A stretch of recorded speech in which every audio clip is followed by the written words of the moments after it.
Hey everyone, I'm Rochelle, And I'm Philip. and today we're recapping our epic 10-day Disney trip, We went to Disneyland, Disney World, and even on a Disney cruise. so grab your popcorn buckets. And join us for our Race to Pearl.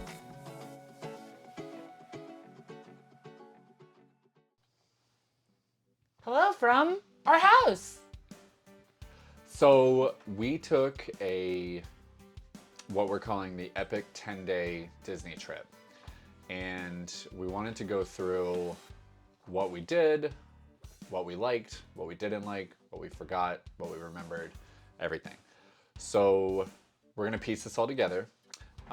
We have notes because an epic 10-day trip has a lot to go over.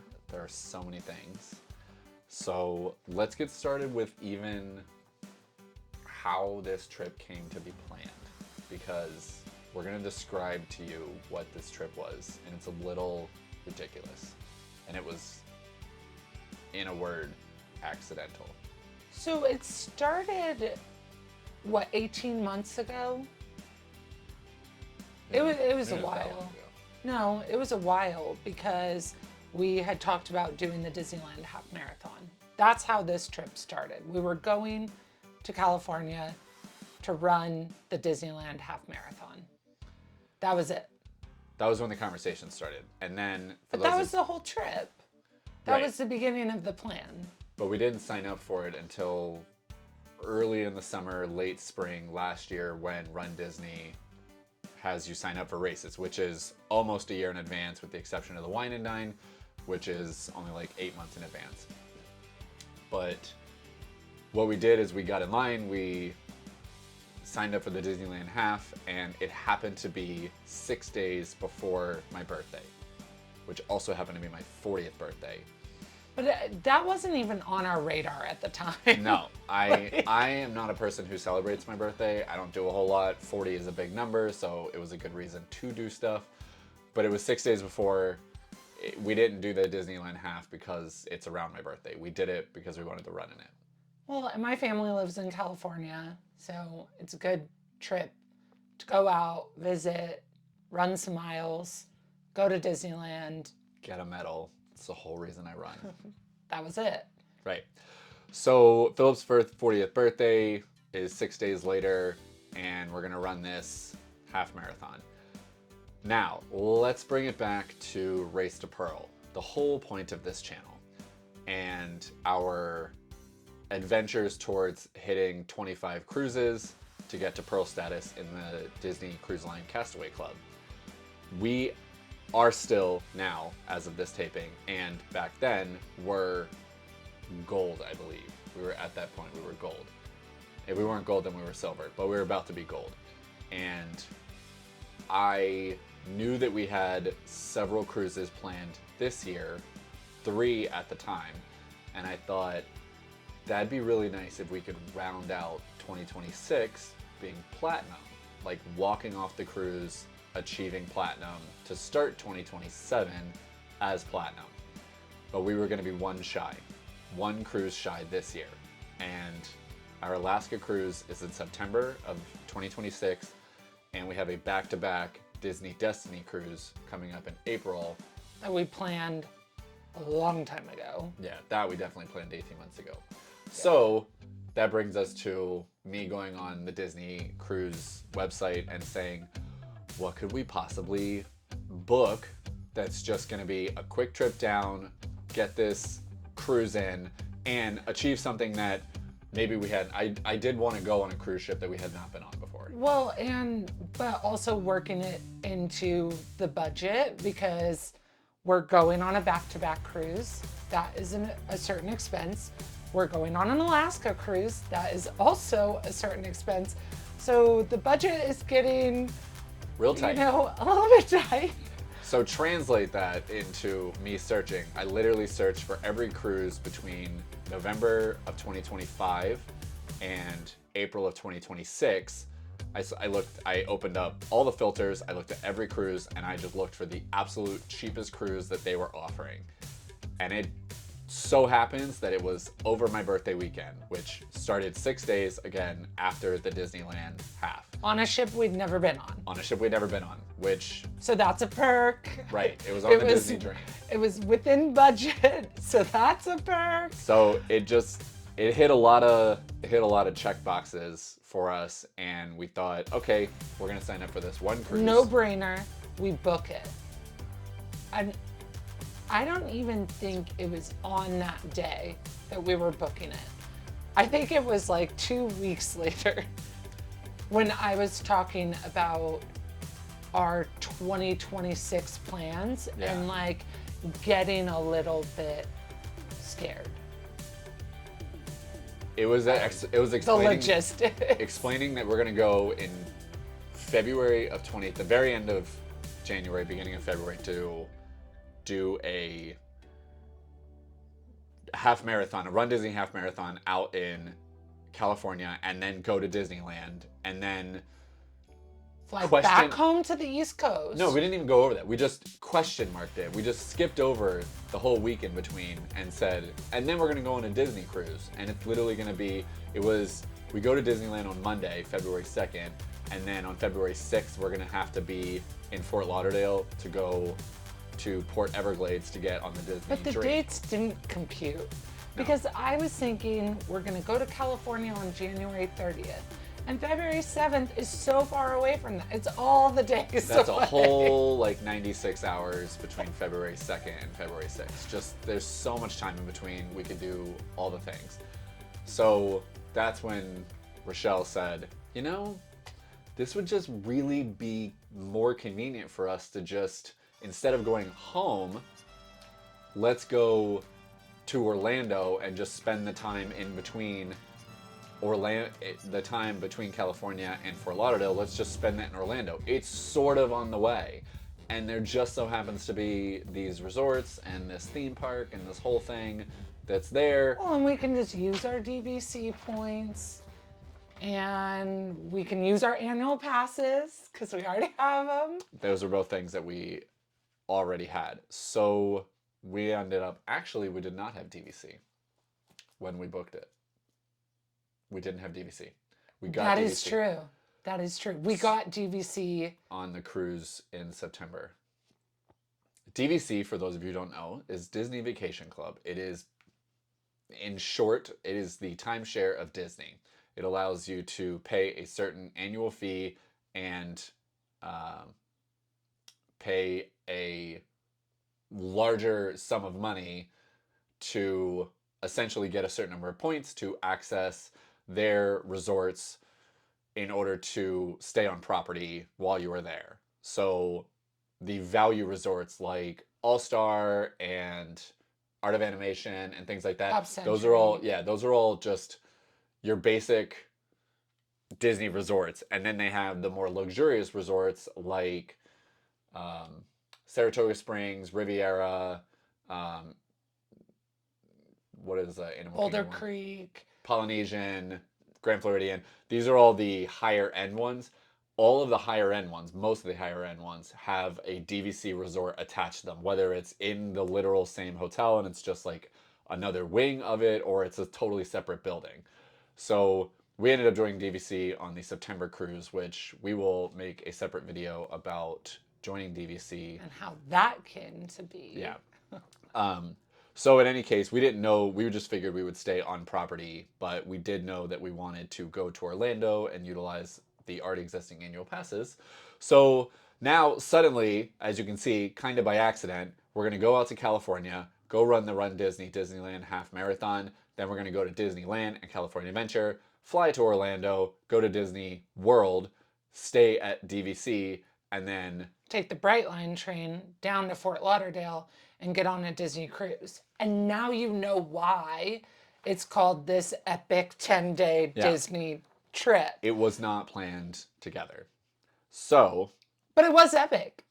it was epic. So let's get And into exhausting. let's get into the trip, but let's get into preparing the trip first. So we came as we stumbled into this trip and all the things it entailed, we stumbled into what we needed to pack for this. we are going to run a half marathon, so we need running clothes. We are going to be going to... We need running shoes. Those are their own separate shoes that we do not wear for anything else. Yes, Except to run races. They are separate shoes, so I would Yes. count running shoes under the umbrella of running clothes. But I guess running clothes are clothes and shoes are shoes. Well, shoes, you wear a size 15, so they're huge. They They take take up up a lot of space Inside of a suitcase. inside of a suitcase. So you have running shoes, running clothes. You also have a theme park. You have a theme park on the West Coast. You have a theme park on the East Coast. You also have the cruise clothes. Now, the theme park clothes and the cruise clothes, I think, are probably very overlapping. For some people, they're not. For some people, they are. But we take Pirate Night very seriously, which you will see. So that is an extra outfit that we would not normally have at just a theme park As day. well as boots.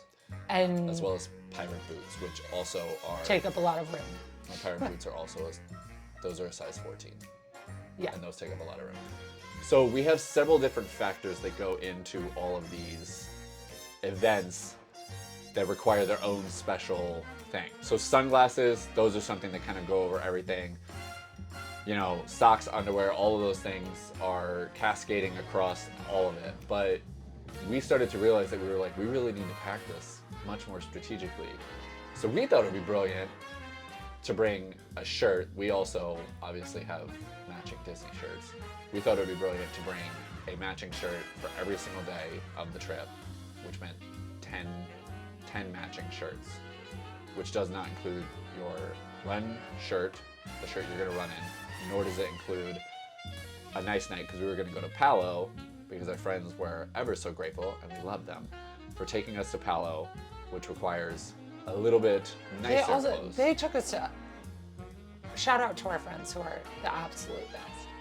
Yeah.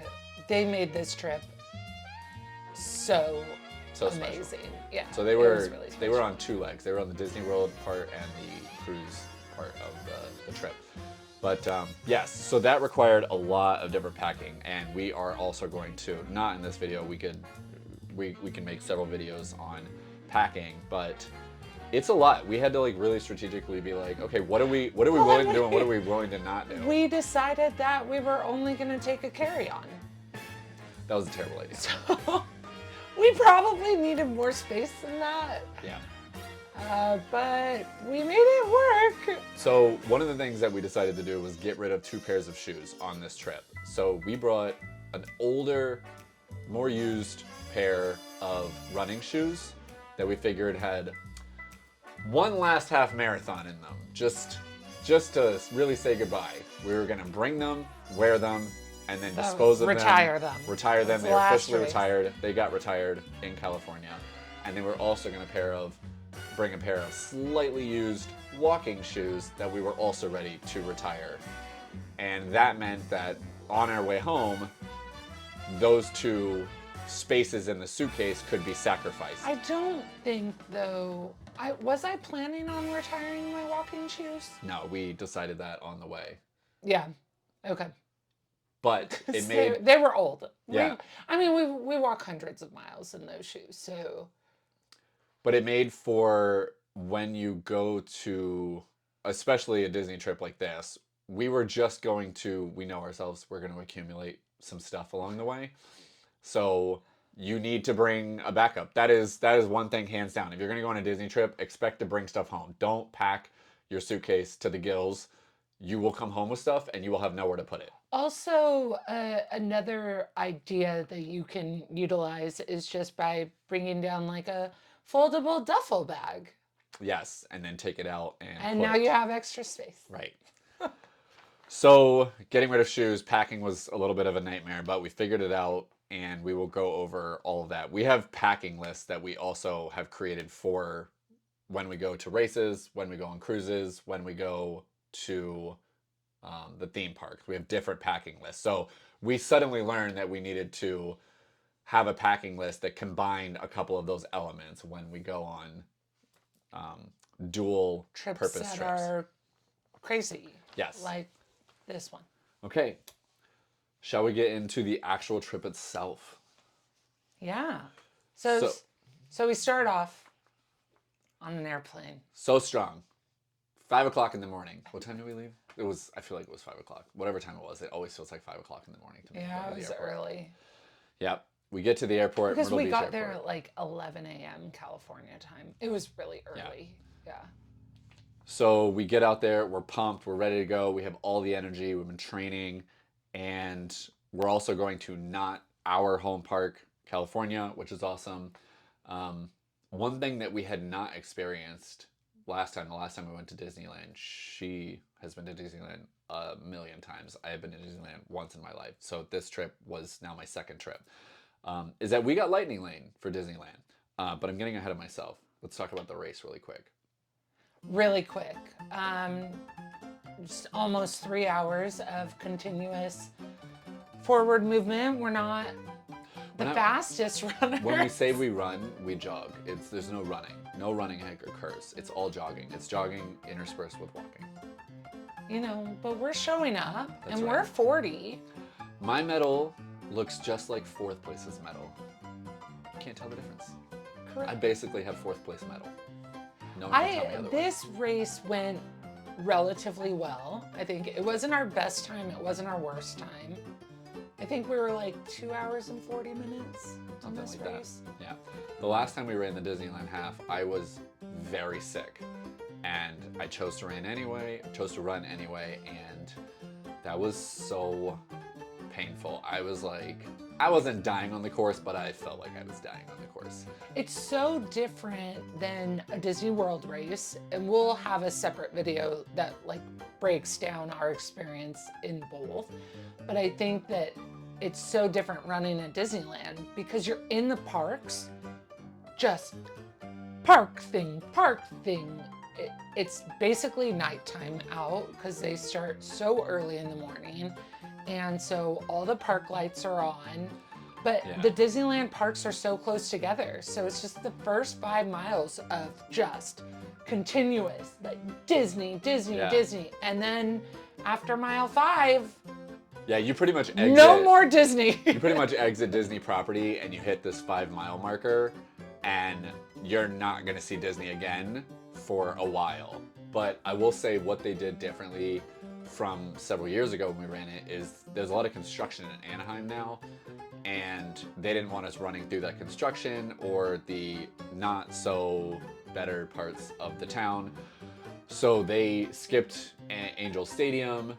We didn't run anywhere near that, or at least we didn't see it. And there were a lot of out and backs. So what happens a lot of times in Disney races is they don't take you to places that you are going to see just a lot of the exact same thing. So maybe in Disney races, they might take you into like a parking lot and have you run around just so you can get like kind of an extra half to 3/4 of a mile. But they just need to kind of sneak in there. But a lot of it is really just brand new road that you're seeing. With the construction in Anaheim, they had us literally, you would turn a corner, run 2 miles down a road, and turn around, around, run 2 miles run back. 2 miles back.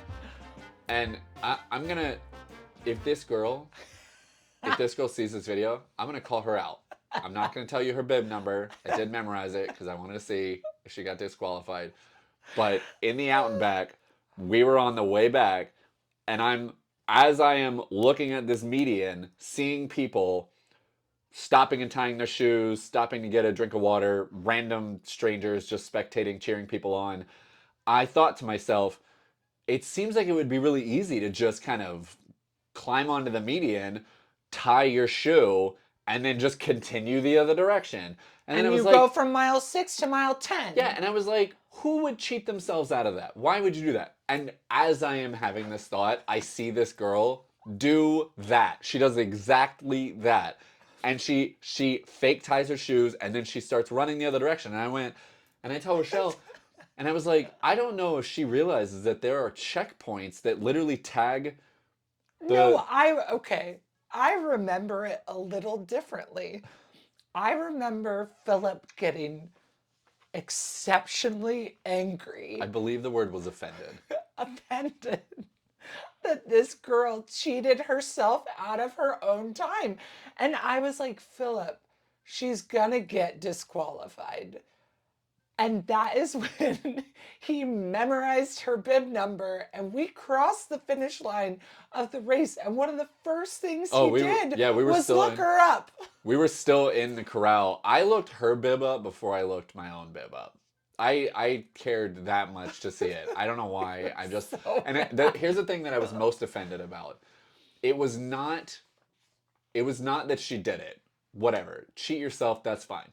It was that the amount of miles that she actually cut out, and I don't think that there were many other opportunities for her to necessarily do this, but she cut out around 6.25 to just around 10. So I'm like, you literally cut out 3.75 miles. You almost ran 10 miles of the 13.1. That's an accomplishment. You ran 9 to 10 miles. You can't run just a couple, like 3 more. And if you can't, then so be it. Her medal looks just like mine, which looks just like 4th place. But It's she a was finisher's medal. disqualified But in she the did not- official results. In the official results, she She would not be able to probably use it. still collected a medal, she which is absolutely did. fine. You paid for the race. You bought yourself a medal. It's a participation medal, and that's exactly what it is. It's just 17,000 people getting a participation trophy. That's why I do it. Anyway, that covers. Look, when you're running 13 miles, you need something to focus on, and there's so many people there. It's the only thing that I focus on because we don't run with headphones, so there's only so much you can talk about. You have to start getting into other people's stuff, and that's the drama. Okay, so we get done with the race. We eat our big breakfast. We laid bougie at the pool. Yeah, we hung out at That the was pool. the best post-race recovery.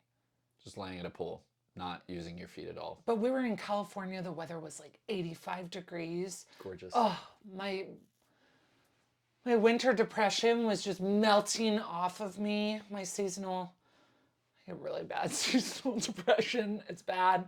So that was so nice just to lay in the sun at the pool, order poolside. Poolside food. My sister, what did she get? We got a pina colada. Oh, next level luxury. It was so great. We do not have video of that, but it was a good time. That was the best way.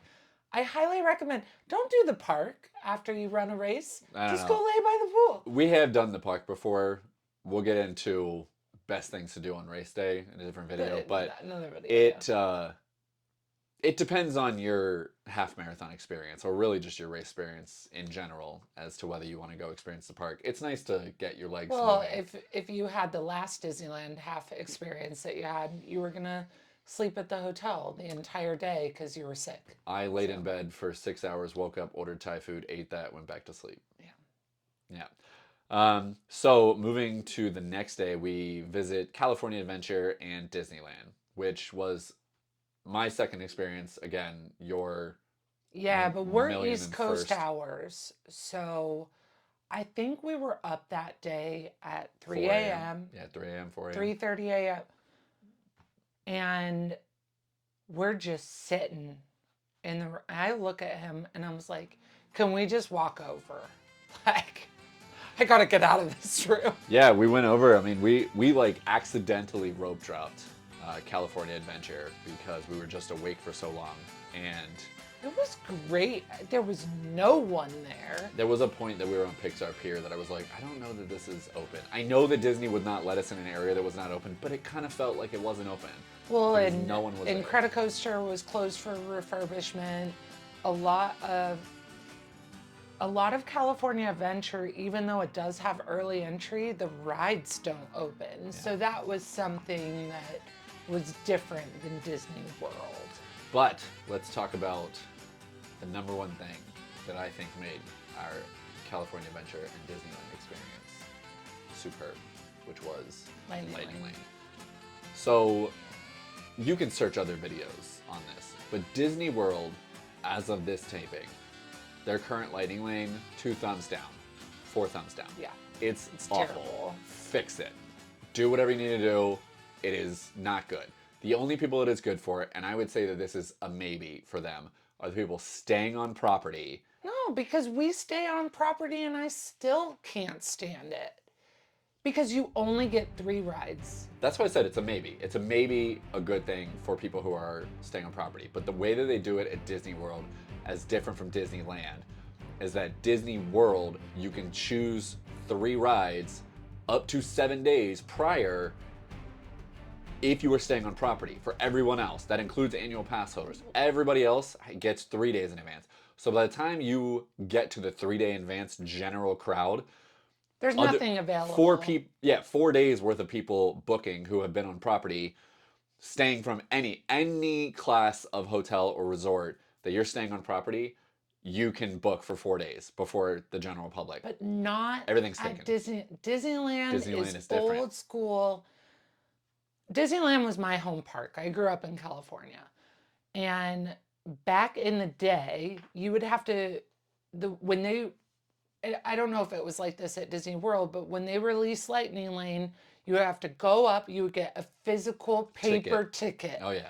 And it would show you a return time, and you would have an hour window from that return time. You would show up at the line, you would give them your physical ticket, you get on the ride. Literally, except for it's an electronic version, it worked the exact same at Disneyland. It was fantastic. We got on everything that we wanted to go on. We went on Tower of Terror, which has been rebranded to It's Guardians of the Galaxy. Guardians of the Galaxy, which love that rebrand. Wish the rebrand did not come to Disney World. I have not been on it. I do not do rides. We're going to tell you why. Well, we had a lightning lane for Spider-Man's Web Slingers ride, but the ride broke down literally as we were walking up to it. So they let us redeem it for something else. So Rochelle and her sister are using it for the Guardians of the Galaxy ride because the next lightning lane was like 8 hours from now. And I don't do drops because no one needs to see me throw up. I went on with my sister. We had the best time. It was so much fun.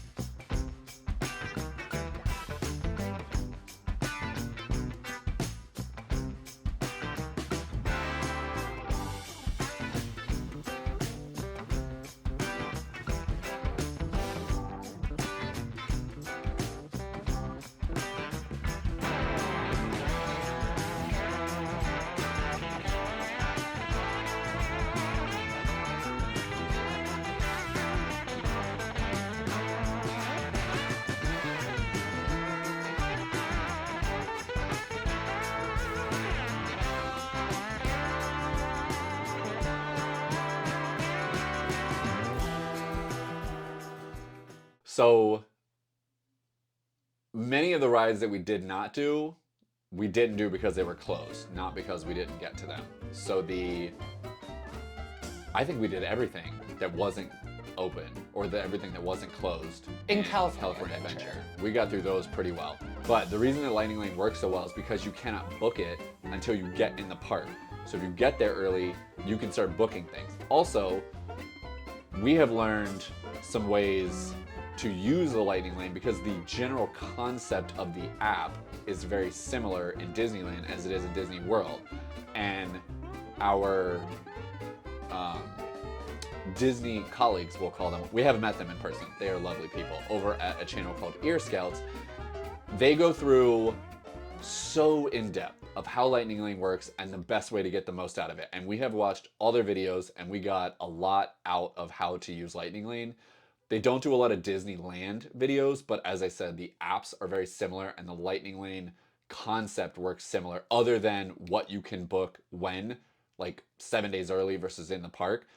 So there's a couple things that they do. We could still play Lightning Lane slots. Yeah, which you'll where understand you kind of back up your time, but you can go to their channel and look at that. They but have in-depth videos.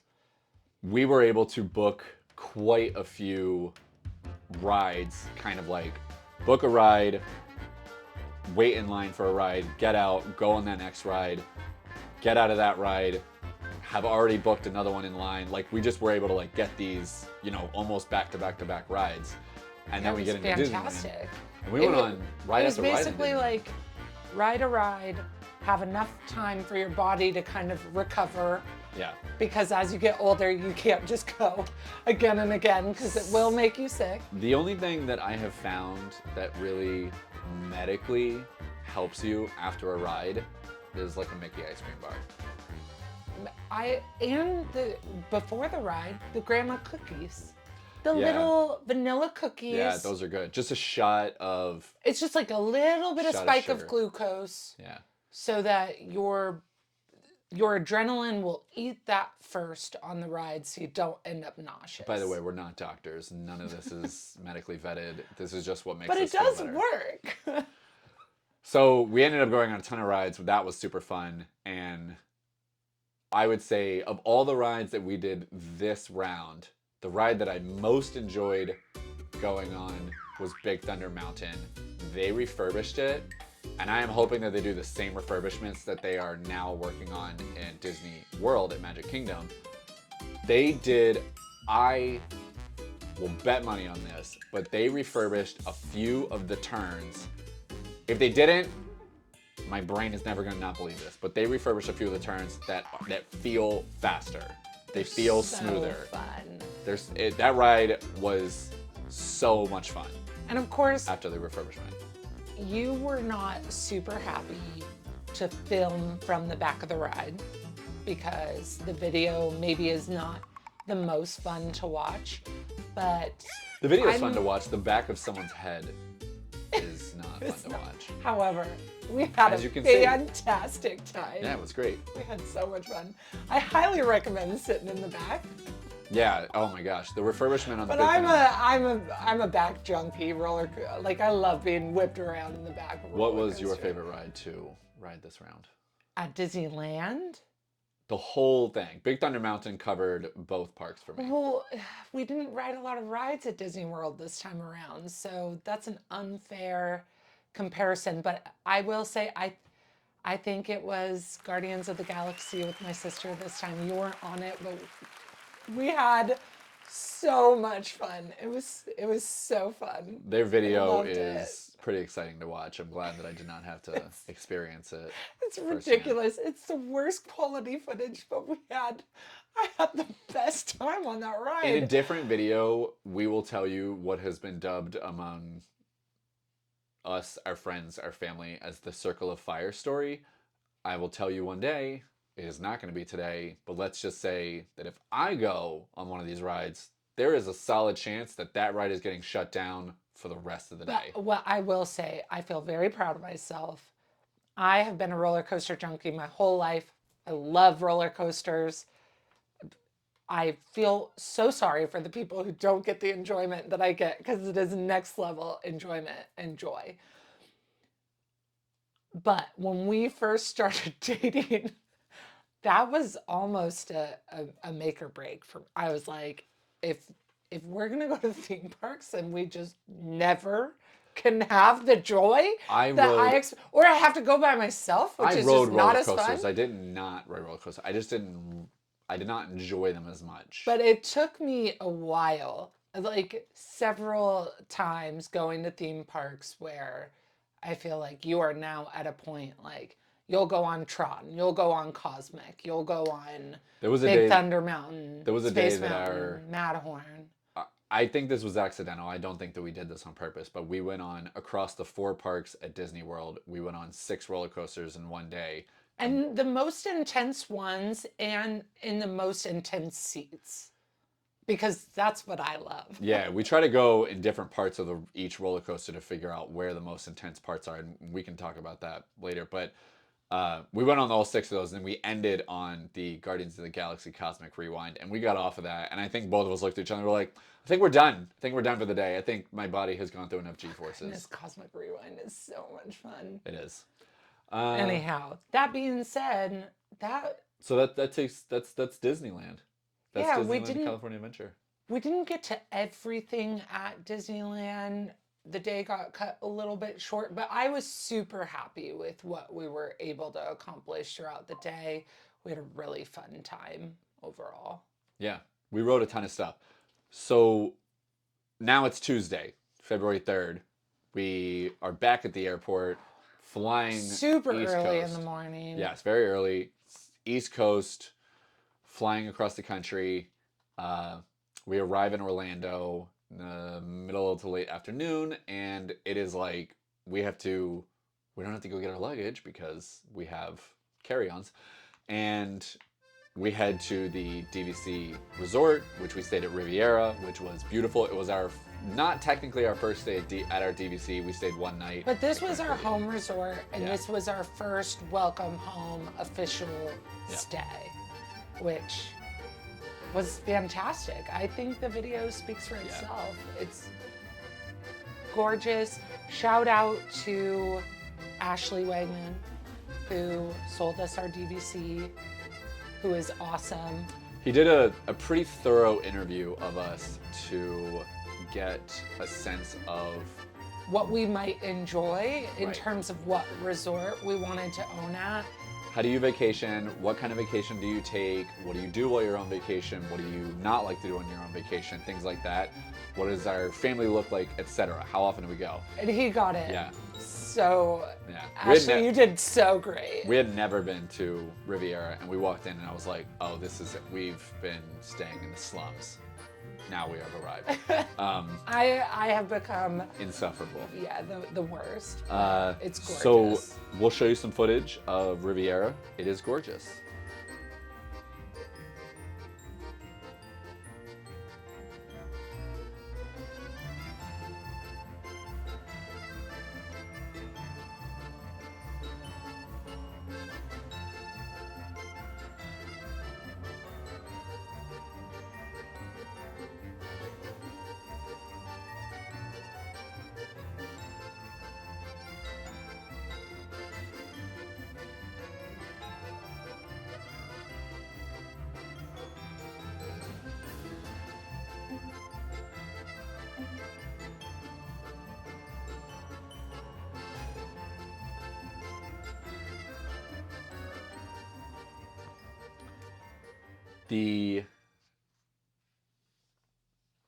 The trip to Disney World this time was a little wonky for, I would say, two major main reasons. two main reasons, yeah. The first one, and I think this was the biggest one, is that there was a winter storm Yeah. across the entire East Coast, and it was cold. It was cold, and it felt even colder coming from California where it was 85 degrees, and now we're back in Florida and it's 50. And I understand for those of you who live where it snows. I have lived where it snows. no, I don't care. You chose to live there. It's so cold. That was a personal choice of yours. The biggest thing for me when it comes to Disney World when it's cold is there are multiple parts of Disney World that you can enjoy when it's cold, when you don't necessarily want to be outside or standing in lines for a long time. But it is one of the reasons that we opted to buy an annual pass, even though we do not live in Orlando, is that we can go to Disney World. Disney California Adventure, or Disneyland and California Adventure, when we were there, we only had the day passes. So it was like we kind of have to make the most of this while we're there. Now it was beautiful, as she said. But at Disney World, because we know we can go back anytime we want within our budget of the travel, it's not going to cost us any extra to get into the park. So when we're there, we don't feel obligated to force ourselves to enjoy the day. Like, we can enjoy the parts of the park that maybe we would not necessarily enjoy, or maybe the parts that other people are not in. We can go to shops, restaurants, things like that. Well, and I think Not feel this time obligation. around as well, the difference for me was the fact that it was our first time staying at DVC, and there is a lot to the resorts Yeah. are absolutely beautiful. And I think for me, when the Riviera is right off the Skyliner, so it's really easy to travel in and out of the parks from that park based on the Skyliner. And so if you get tired or you don't want to eat Magic Kingdom food because whoever does ever, you're just like, okay, well, it's cold, it's raining, we could stay in the park. I'm starting to get hungry. Would I rather go eat at Riviera or do I want to stay at Magic Kingdom when it's raining? And Yeah. Riviera won my vote this time around. It definitely makes you realize that you can go to Disney World and experience Disney World not from the theme park perspective, but from literally just the resort. And then you can resort hop. You can go. We went to more restaurants at resorts this time than we ever had, and we experienced the resorts more than we ever had. Because usually, We're in the parks for the vast majority of the day. right, the resort that we're staying at is a bed and a place to keep our luggage, and that is it. We get up, we get out. Previously. Now it's bougie and it's enjoyable. And you're like, we want to spend some time. And our friends were there and we had just a fun time playing cards and just enjoying the hanging resort. Out. And yeah, it was so much fun. So the only thing, we did not have a lot of footage. We actually rode one ride, which I would argue is not individually my favorite ride in Animal Kingdom for sure. But it's not individually across all 4 parks. It's not your favorite ride. It's not my favorite ride. But It's as in a the top couple, 3. it is definitely our favorite ride. And it's our most ridden ride. Oh, for sure. I think that we have, obviously we're talking about Safari. No, we're not. Okay, so We're not talking about I the saw Safari. I saw this recently online, and it was begging to be done. But apparently this guy online had a friend. This is a complete tangent. This guy online had a friend who rode Everest it's like over 60 times. I want to say it was like 67 times in one day. And he was like, he got the picture taken every single time. So he had all the pictures. And this guy tried his best to top that number. And I think he made it to 40 or like 45 or something like that. And I mean, you see every single picture and they just get more creative and more creative trying to like show each number for it. And all I could think of was, I was like, if I tell Rochelle about this, she's going to be like, challenge accepted. Like, we're going to try to do this. Anyway, But the fact that it's our intense. favorite ride. So Everest, I love a roller coaster, guys. I can't tell you how much I love a roller coaster. But Everest, I can't, for the life of me, we've ridden this ride, I don't know, 20, just so many times at this point, and I have no idea what happens in the dark. All I know... Do you close your eyes? I just don't know what the track is doing. All I know is that I am losing my stomach to no end, can't control it. And like the G-forces are like, like every time. I have no idea what's happening. I can only feel the intensity of what is happening in my body. But I have no clue what the track does. We have a game that we play. So our hands are up. By and large, when we're not filming a ride, our hands are up the whole time on a roller coaster. And our game is to see how long we can keep our hands held up on the backwards part of Everest. Because it is very challenging. I should say, I don't know what is necessarily happening. I am in a forced, your arms are hardcore crunch. It is an ab workout. I'm also always a little afraid because I'm 6'4", she's 6 feet. I am afraid that I'm going to put my hands up and touch something. And I am confident that Disney has thought about this. However, I still fear that I'm getting just a little close to things. I don't know if I feel that so much on Everest, but I definitely feel it on Big Thunder. I'm like, no, my arms are really long. Too close. Yeah. Too close. No. So we went on Everest, and that was pretty much all we did at Animal Kingdom. We walked around the park a lot. Ooh, we got our new... We stopped by to see the construction of the Americas, which I'm really excited about. We did, yes. Yeah. They were building a huge building, which we found out later when we went to Hollywood Studios what that was. I put in a job application with Disney because for the construction, it was like this like low-level construction coordinator job, and I was like, I just want to be a part of this. By the way, I got denied. Low level at Disney is like, here's your average low level, and then this is low level for Disney. And then like, here are the Disney experts, like way out of frame.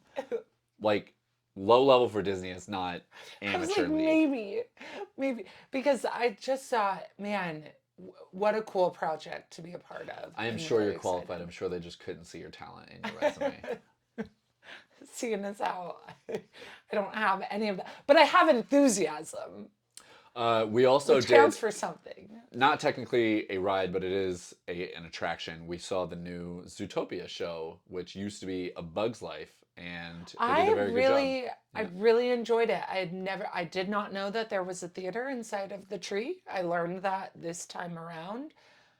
I really enjoyed. I thought it was a cute little show. It was fun. It is. They did a really good job with that. It was also raining, so it was nice to like get inside out of the rain. For those of you who remember A Bug's Life who have not yet been on the Zootopia in the Zootopia show, you will remember a certain part of the show where they fake a bee sting in your back.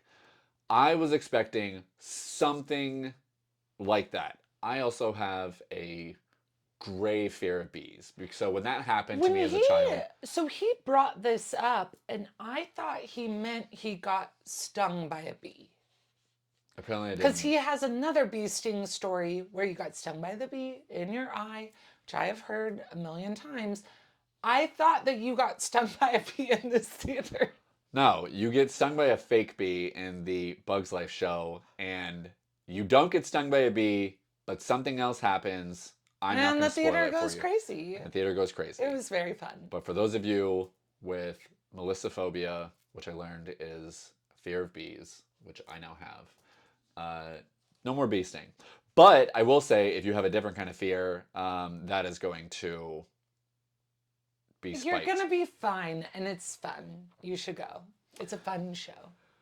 So onward, we learned something that we did not know that Disney World did, which is they do custom embroidery, and chalk it up to us just being relative newbies, I guess, to all of these things. But Even though we've been pass holders for a while. yeah, they do embroidery of certain things, and it used to be that they did embroidery at several different locations.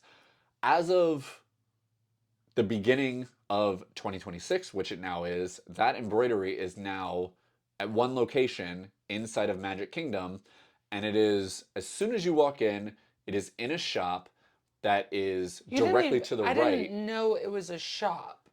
Okay, so there's a reason why we did not know it was a shop, but it is directly inside of Town Square. You turn to the right, and just to the right of when you're staring at Mickey's Magician Theater with Tony's Restaurant on the left, on the right, literally more to the right than the Mickey Theater door, is around the corner another door, and that is actually the exit gift shop to Mickey's Theater, the Magician Show. It is the exit, and we've never gone to that show because we're bad Disney fans. So we have never gone through that gift shop as you exit it. But that would be the gift shop that you would exit can through. get hats embroidered, bags, backpacks, jackets. If you held still long enough, they'd probably embroider your arm. It was great, and it was super affordable. Yeah. And We got a hat, one of those old school Disney Mickey Mouse Mouseketeer Club hats with a name for one of our friends on it. But we searched far and wide at all the different. yeah, first we went to Parks. Hollywood Studios, then we went to EPCOT, and then we found out this is only done at this one place in Magic Kingdom. By the way, when but you that see the was- setup for it, you'll be like, oh yeah, no, I've never seen this particular thing. There's sewing machines everywhere. There's a whole setup. It's It a is thing. obviously that. That was all we did at Magic Kingdom. Literally, this we went in. trip. We didn't make it past the castle. We got to the castle, got our obligatory photo, got to just absorb the castle, And then we walked back out of Main Street. We just looked at everyone and we looked at all the people there, and I just went, it's too gloomy of a day, and there is a hot tub with our name on it Waiting back for at us, Riviera. and that is what we did instead. I think also Magic Kingdom is so similar to, in my head, Disneyland and Magic Kingdom are so similar. Now, having been to Disneyland this time around, I'm like, oh, they're so not similar. But because we go to Magic Kingdom, I'm like, Magic Kingdom is Disneyland. Okay, I'm gonna say this It's for those of you not. who may be watching who have never been to Disneyland and never been to Disney World. As someone who went to Disney World first and then went to Disneyland, and as someone who went to Disneyland first and then went to Disney World, I'm going to tell you, this may be an unpopular opinion. Go to Disneyland first. I don't care what it costs, spend the money, go to Disneyland first. Because the other way around, when you are walking around that corner and you get that castle and your breath gets taken away, here are the two experiences. On the one hand, you go to Disneyland and you're gonna be like, oh my God, Sleeping Beauty's castle, it's so amazing. And then you go to Disney World and you are like, holy crap, this thing is like 2 to 3 times the size, and you're just like, your breath gets taken away even more. You're walking down Main Street, it's so great. The other way, you go to Disney World and you have that same breathtaking experience and you love it and you feel like a little kid. Then you go to Disneyland and you go around the corner and you're like, womp womp. It's depressing. Disneyland is the old school. I get it. That's where it started. But when you see Disney World first and you get that castle experience, it is an experience. There's a reason why you cannot walk straight down the middle. They want you walking in the sides, and then you come in, and then it appears. That's the whole point of it, is to draw you in. It's the same way. That was Walt's vision Yes. at Disneyland as well. And well, I grew up in California. It's my home park. There's just Nostalgia. Oh, yeah, I love it so much. It doesn't bother me. Of course, the Disney World castle is much more breathtaking in between the two. But there is something to be said about driving up the 5 freeway and seeing the top of Matterhorn and being like, we're there, like we're almost there officially, which is its own special moment. And Everest doesn't have the same. I love Everest, don't get me wrong, but yeah, Matterhorn is just a nostalgic. It's that moment of, when you're a kid and you're driving in the car and everything takes forever when you're a kid. I didn't ride roller coasters as a kid, so a lot of the roller coasters were lost on me when I was a child. Like, I remember Animal Kingdom opening and going and being like, when we first started dating, I told you, I was like, there's nothing in Animal Kingdom. There's nothing to do there. It is for little kids, and there's nothing Animal else. Kingdom They is built it my out. favorite park. Yeah, hands I down, love it's it. our favorite park. Okay, so moving on. Animal Kingdom was great. Magic Kingdom was great. We did go to all the parks. We saw a lot of the things. We took a little lap around. We went on a long walk, so there is a walking trail, by the way. Oh, yes. There's a couple different walking trails, which we've walked all of them, but there's one from Magic Kingdom to Grand Floridian and Polynesian, which is awesome. Love that walking trail. We did not do that this trip. There's also a walking trail in between Hollywood Studios and EPCOT. In my opinion, you can walk it as fast as the Skyliner, probably faster. Oh, The Skyliner takes forever. It depends on how fast you walk, but the Skyliner has to go to it has to go to an outpost where it changes direction, and then it goes to a station where you switch Skyliners in order to go from the Hollywood Studios Skyliner to the EPCOT Skyliner. So there's a lot of things that can cause this to go even longer. Also, the Skyline has to stop quite frequently because of various reasons. But the walk is pretty much as fast or as slow as you walk. How long is it? A mile and a half? It took us 20 minutes to walk it this time at a brisk pace. So it's a little over a mile. Yeah, it's a little over a mile. And I would say that it is very peaceful. As you can see in the video, not a lot of people walk on this. There is a part where you do arrive at the boardwalk. I would say that the walkway is really from the Hollywood Studios bus station to the boardwalk.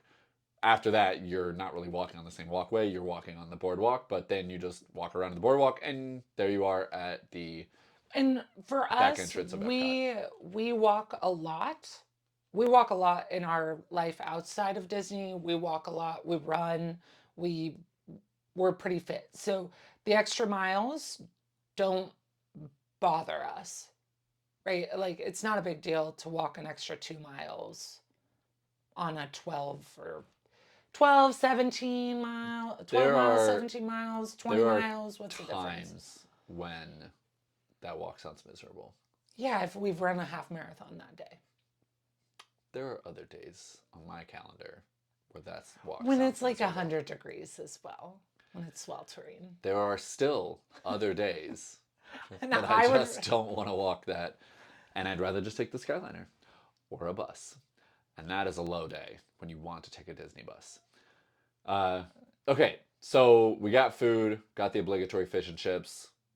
Probably my favorite food across all we parks. really this trip at Disney World, like I said before, we spent most of the time at the Riviera. We saw the International Festival of the Arts. We're completely skipping this. We saw all of the amazing art.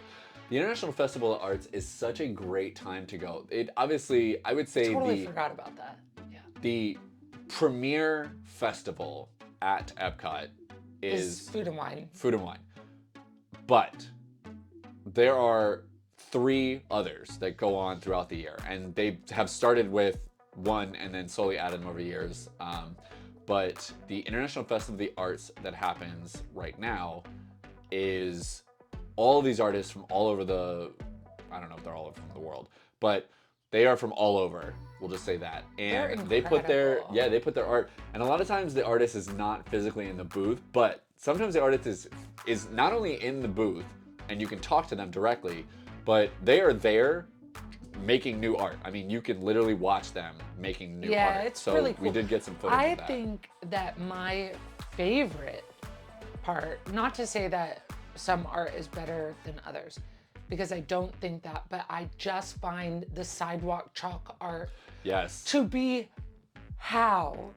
it is incredible, the level of detail, and you can watch them. I could watch them for hours. They are so talented. They're there all the time because they're making. Wow. I mean, it takes them a while to do it. You really have to respect it, because you can sit there and watch them for 20 minutes, and you're like, they have shaded in part of Elsa's hair in this 20 minutes. Like, these things take a while. It's incredible, and they're so talented, and it's such incredible art, and just to watch, it's very calming to watch someone be good at art because they're so focused, and I can just watch them and focus on their talent, so I don't get frustrated.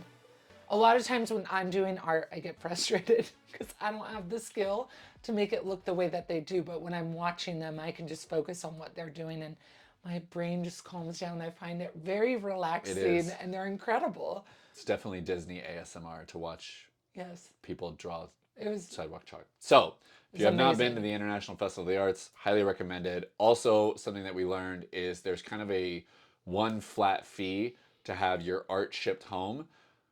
I would probably not try to ship your own art home or take it with you to bring home in your luggage, but you can basically go around the park, and as you purchase art, you can have it arranged to be shipped back to you at home, so that we don't have to carry it. They will care for it at Disney level care, which is outside of frame. So, on to the dream. We took the Bright Line. Bright Line was great. We did opt for the VIP level, or whatever they call it, which is the like nicer cabin with a little bit more leg room, and they bring you snacks and water and all of that. It is, I don't know, I think it's like $100 more.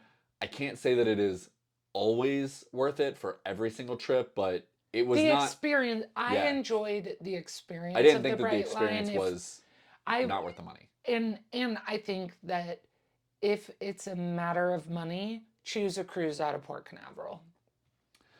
If you want to do Yeah. both. If you want to do both We'll Disney talk World, about we'll talk we'll about do the another video on the that. finances of it, but But it doesn't matter. We did Yeah. not choose that. We chose Fort Lauderdale. So we got on the Brightline. We had a great experience on it. It showed up on time. We walked on to the Disney Dream exhausted. I was exhausted at this point. yeah, we had run and walked just so much. We had taken, it was 2 planes to get from the East Coast to the West Coast, 2 planes to get back from the West Coast But to I the was East going to Coast, push through. and the Brightline. I was going to push through. So it was our first time on the Dream. So we were going, we usually do, when we get onto a cruise, we'll usually do a ship tour just so we can kind of get our bearings of Yeah. where everything is at, what floor is everything on. And there was a point in the tour when I looked at you and I was like, I've hit a wall and I'm going to sleep. I don't think that it helped that we literally got on the cruise. So you get on at what, level 4? Something like Into that? the grand Or ballroom. 3? Maybe you get on at 3. You get on at 3, and then we walked up to 11 on the stairs. We are, as much as possible, we try not to take the elevator because we have a tendency to eat a lot of food. That is one of the things that we like doing on the cruise, is eating a lot of food. Who doesn't? Yeah, so we very much try to get in accidental steps by just walking up and down the stairs. So we were like, yeah, we're just gonna walk up these stairs, and that was how we started our Disney Dream experience, was walking up 7 flights, or no, 8 flights. of Well, stairs. and we had woken up, I think we had to wake up at 4 o'clock that morning to check out, to get check to the, out and get to the Brightline and get down to the cruise. So it had been a long day, but it was also just in succession of, 5 days before that, we did run a half marathon. So we had been to multiple parks at that point. So yeah, I definitely, on that tour of the Dream, I hit a wall and I went to the cabin and I went to sleep. That is the thing though that I love about a cruise. You're only so far away from a nap at any point in time. Very true. You don't have to leave the theme park to go back to your resort to take a nap. Although I will say that one time that we got out of, I don't remember if it was Kilimanjaro Safaris, it was something that was over in Animal Kingdom, and we got off the ride and we were walking out and there was a dad laid out full X shape, laying on the ground, no shame, asleep. That was summertime was- too. So oof. it's like Florida The guy was having a summers rough at day. the parks. Yeah, he was having a hard time. Yeah, that's what I love about a cruise though, is that your cabin isn't too far, food is never far, Yeah. right? So I generally eat probably 5 times a day. That's pretty normal. Speaking So of eating, and we mentioned this earlier, we went to Palo for the first time. So one of the benefits that you have to platinum status is that you get to eat at Palo for dinner. There are ways which we can, again, go over in a different video. So many videos we have to make. But you can change the free Palo dinner, or the complimentary Palo dinner that's included in your platinum status, over to a brunch. There's a whole process to do that. It's not guaranteed, but it can happen. But irrespective of that, we had never gone to Palo, and our friends, who are both above, one is Pearl, one is Platinum, took us to Palo, and it was unreal. It was how good so this food is.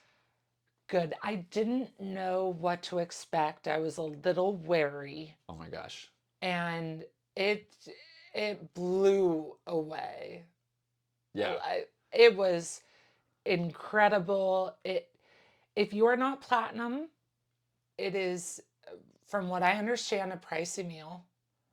Worth it. So the shows on a Disney cruise ship are better than Broadway, in my opinion.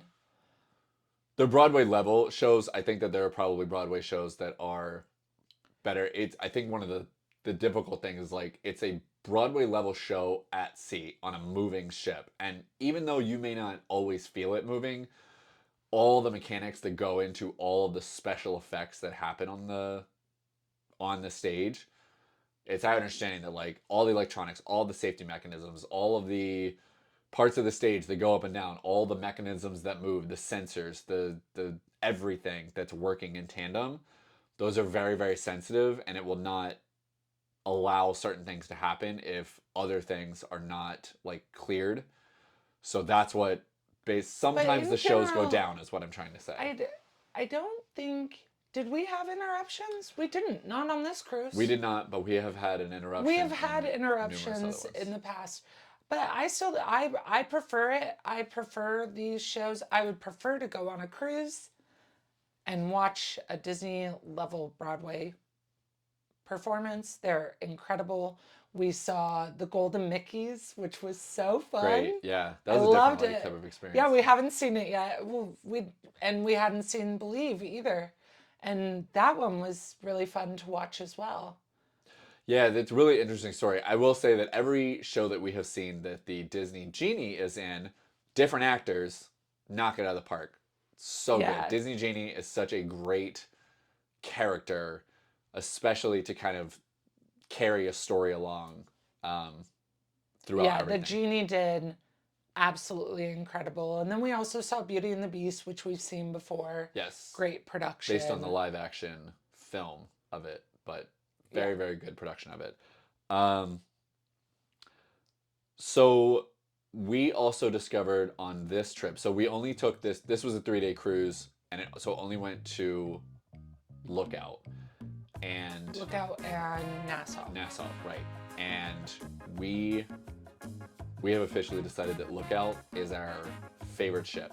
And our favorite island. Between Castaway and Lookout. Lookout is not a ship. It is a physical location. Also, I don't think that Lookout is an island. I think it's just a jut out. I don't know It's a peninsula. The geographical word for it. But yeah, it sticks out of something. You can arrive at a different place as opposed to having to take a boat to and from Lookout. But the best comparison that we heard from our friends over at Ear Scouts is that Lookout Key feels like Animal Kingdom and Castaway Key feels like Magic Kingdom. And like them, our favorite park is Animal Kingdom. So you are going to get that more theme park, I don't want to say little kid, but that nostalgic, fun-loving, Mickey Mouse, everything. There's a lot. I think Castaway has... There's a lot of props. There's a lot of theming. There's a lot of built to be Disney. On Lookout, it's a lot more natural. It's a lot of... It's all still purposeful, but it is a lot more natural. And that definitely, it feels not as different. much shopping, not as much... Like, it's probably the same amount of shopping right there at the beginning part. Once you get into the parts where the food and everything is, you don't see the shopping anymore because it's right there at the tram stop. But I love it. Again, we don't mind walking, so the walk is not a hindrance for us, but... Yeah, so the walk that she's talking about is the half-mile walk, the bridge that goes from the dock over to the actual land. There's a half-mile walk, so don't it is every bit of a half a mile. Oh yeah, we've measured it. We have measured many times. Every inch of a half a mile. And on a windy day, it's gonna be windy. On a cold day, it's gonna be cold. On a hot day, it's gonna be hot. There's like one place that I think that there's shade, and it's about halfway down. You can get an accommodation to get in a golf cart and be taken to the other side. I think it's worth, if you are able to make that trek, it is worth walking. It is fun to walk in a group. Unless you are going later in the afternoon, you're kind of always going to be in a group because there's always people around. But I would highly recommend walking in comfortable shoes. Yeah, don't walk in flip-flops. I see so many people walking in, not even flip-flops, but like sandals where your whole, it's like a little thing like this and your foot goes in. Like a slide? Yeah, and I they're. don't know how you do that. I don't know how people walk half a mile in those it's rough. shoes. But on the positive side, when you were coming back to the ship, and I guess they offer this on the way out too, you don't need it so much, but when you are coming back to the ship, they have water and cold towels for you They to always have shove that, your though. face in. It's, yeah, but it's pretty amazing, and that is something that is way more of an upside than when at Castaway, when you get off the tram, it's a very short walk to get back to the ship. So you're not nearly as like exhausted, winded, tired, out in the sun. Unless you walked, which a lot of times we don't take the tram. We'll just walk on. We'll just walk it. Castaway. Yeah. So there's a lot more walking on Lookout. We love the Disney towel, the cool towel. I love that. I think it's a great little detail. It just makes my day. You're talking about the When towel they that give us give the you? little Oh, towelette. the little rolled up towel. When And it's like right roll, before yeah, it's you a walk cold. on. I You think it's stick it on your great. head and you stick one over your Smells nice. You can get the same shoulders, thing and at then the you put one on your gym. face, and then you put one over your ears, and then you put one on all of your arms. Just cover yourself, and they'll let you. So yes, so I think to kind of wrap this up, so we loved the dream. We can get more into cruises and everything, but we kind of wanted to wrap up our Epic 10-day trip. epic 10-day trip. A 3-day cruise by itself in a vacuum as the only part of the trip, I think would feel a little short if you did not accompany it by anything else. Maybe spending a day or two at a park before or after, which we will also get into whether doing before or after feels better and what the Different differences video. are. Yeah, but the capstone of having a 3-day cruise at the end of a 10-day trip, man, we were exhausted, and I will not get into the full details of what happened, but let's just say the Delta managed to get us to Atlanta on the way home, which is not where we live, but it did manage to get our luggage home. So had we stuck ourselves in our luggage, they would have gotten us home. We would have gotten home on time. Instead, we got off the cruise and spent the next day and a half inside of airports. Yeah. It's neither here nor there. We had a great epic 10-day trip. The last 24 hours was We ended dicey. it with a sprint, an ode to our half marathon. We sprinted at 10 p.m. through the Atlanta airport as fast. That was harder than the half marathon. To get to a gate that did not have our plane at it. And I don't mean we were late getting there. I mean completely wrong gate. It was a different terminal. It was in the wrong terminal. We were in a different terminal. That was my bad. Needless to say, when you go on an epic 10-day trip, you might not end up home because you're going to be so exhausted. So I thought all in all, this was a great trip. There's definitely things that I would have done differently. I think the number one thing that I would have done differently is I would have put more emphasis on how we wanted to do the parks versus DVC. I think also that although I am grateful and it's awesome that we were able to do this, a coast to coast, back to back in 10 days with a half marathon and multiple parks and a cruise, maybe it's too much. Well, it is unnecessary. Maybe it's unnecessary. It is unnecessary, but it is doable. You can do it. You can do it. But you can also, you don't have to be that epic to have a great time. But we did have a great time. We're very excited for everything upcoming. Yes. We have our newsletter is going to be coming out, so you can follow along with us there.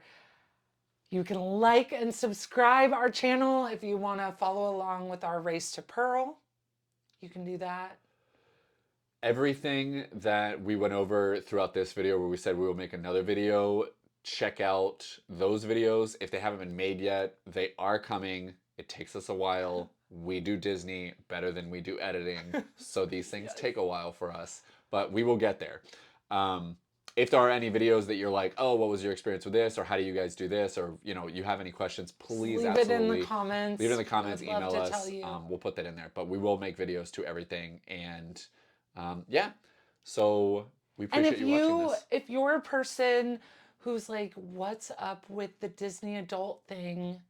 and you're a little interested, like, we will be the people to hype you up and tell you it's so worth it. Look, to quote Mary Poppins, there's one thing you should know about me. I don't explain myself. All right. We'll see you in the next one, guys. We'll see you in the next adventure. Bye.